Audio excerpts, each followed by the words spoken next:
Bonjour, bienvenue sur la chaîne Fruits de la Vie. Ça faisait un petit moment qu'on s'était pas revu là. Alors, laissez-moi vous conter cette histoire. Deux grandes foules faisaient route avec Jésus. Il se retourne et leur dit: si quelqu'un vient à moi sans me préférer à son père, sa mère, sa femme, ses enfants, ses frères et sœurs, et même à sa propre vie, il ne peut pas être mon disciple. Oh. En appelant les foules qui faisaient route avec lui à le suivre réellement, Jésus donne la solution à l'idolâtrie. L'humanité à la recherche de Dieu. Préférer le vrai Dieu. C'est ça l'idolâtrie, préférer le vrai Dieu. Mais la liberté, c'est quoi par rapport à nos choix? Nous pouvons nous sentir libres d'être en divergence avec d'autres. Nous avons tous le même temps, mais ne l'abordons pas de la même façon. Lorsque je vois une personne à genoux devant une statue en train de prier, de suite j'ai l'envie de lui dire qu'il est en train de prier un faux Dieu. J'ai envie de lui apporter ma vérité, la doctrine dans laquelle je suis. Cette bonne nouvelle pourra ainsi l'aider à s'affranchir et à changer le cours de son histoire. L'affranchir et le rendre libre. Mais la liberté, c'est quoi? Ce n'est pas parce qu'à un moment donné, on ne comprend pas le choix de la personne, du fait qu'il est en train de prier, que son choix devient irrationnel. Le monde en général n'a aucune notion de ce qu'est la liberté. Pour la grande majorité, la liberté est conçue comme étant l'absence d'entrave.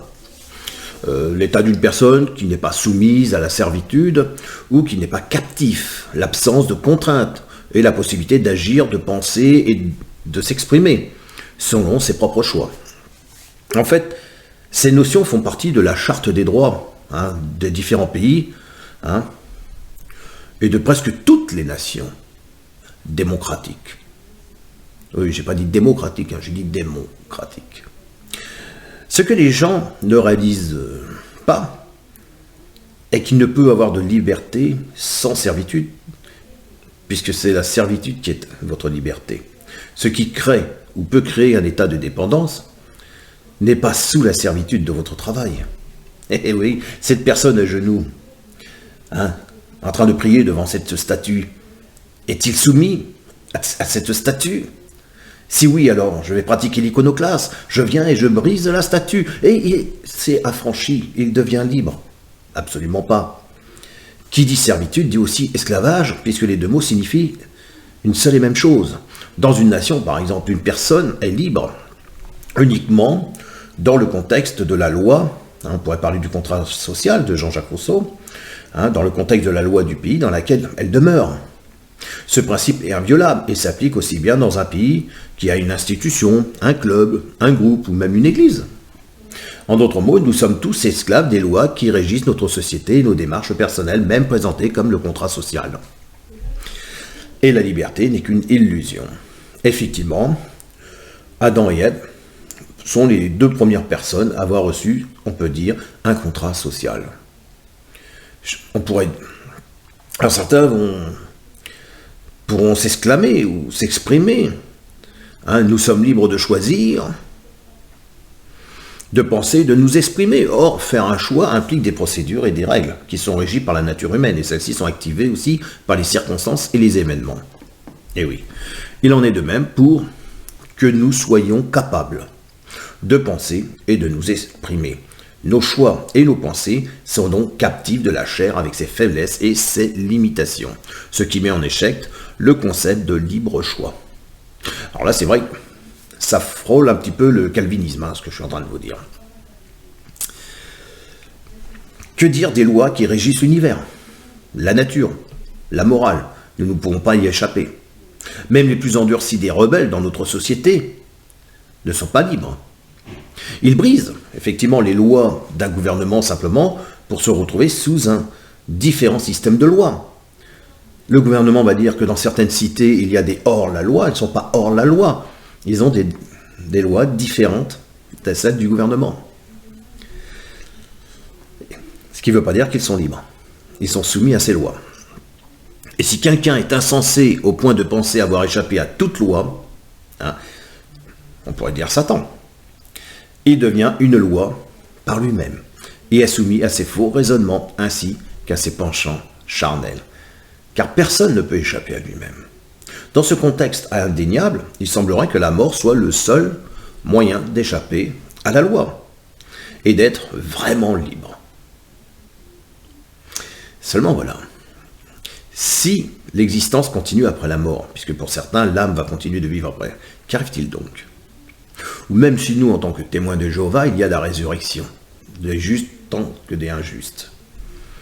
Eh bien après la mort vient le jugement, dit la parole de Dieu, ou donc, à ce moment-là, est la liberté. À peine ressuscité, vient le jugement. Que signifie cette liberté? Que signifie la Bible lorsqu'elle nous parle de la liberté? Qu'il existe une fausse liberté et une vraie liberté, qu'il existe un faux évangile et qu'il existe un véritable et un vrai évangile. C'est clairement attesté dans les Écritures. La parole de Dieu nous dit que nous sommes soit esclaves du monde, soit esclaves en Christ et de Christ. Il n'existe point de zone grise dans cela. Personne ne peut se tenir au centre et dire « Je suis ni l'esclave de l'un, ni l'esclave de l'autre ». Un peu comme cette expression « ni Dieu ni maître » ou encore « il est interdit d'interdire ». Ce qui est clair est que la Bible affirme aussi que la liberté est la servitude, puisque la servitude est notre liberté. L'important se trouve donc de savoir de qui sommes-nous les serviteurs. Et pour la grande majorité, cela n'est pas difficile à répondre. Jésus nous dit, en vérité, je vous dis, quiconque fait le péché est esclave du péché. Or, l'esclave ne demeure pas toujours dans la maison, le Fils y demeure toujours. Si donc le Fils vous affranchit, voyez, ce n'est pas que vous affranchissez du péché, mais c'est le Christ qui vous affranchit. Vous serez véritablement libre. Si vous persistez en ma parole, vous serez vraiment mes disciples. Et vous connaîtrez la vérité, et la vérité vous rendra libre. Donc, ce n'est pas parce que moi-même je pense m'être, par le repentir, affranchi de mes péchés, que mes péchés ne sont plus présents. Donc, qui croit au Fils a la vie éternelle, mais qui n'est pas soumis au Fils ne verra point la vie. Mais la colère de Dieu demeure sur lui. La vraie liberté, selon l'Écriture, consiste donc d'être soumis à la souveraineté de Dieu en Jésus-Christ, qui nous libère du péché et du châtiment éternel qui attend tous les pécheurs. Et tous sommes pécheurs, sans exception. Mais tous ne seront pas sauvés, car il y a beaucoup d'appelés, mais peu d'élus. En ces derniers temps, c'est vrai que Jésus nous appelle à venir vers lui, afin de nous libérer et nous apporter cette gloire éternelle. Chacun d'entre nous est libre, quelque part, de le faire. Venez, humiliez-vous, et le Seigneur vous élèvera.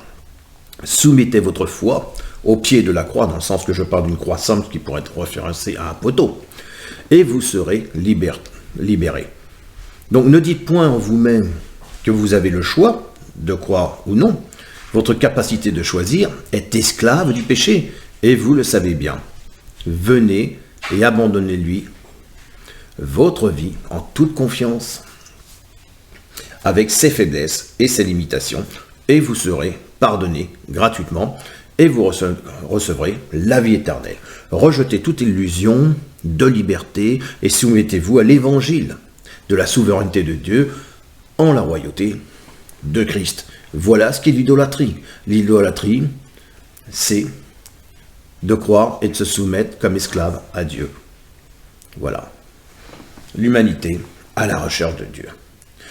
On verra d'autres détails sur ce qu'est l'idolâtrie, sur notre façon de la concevoir.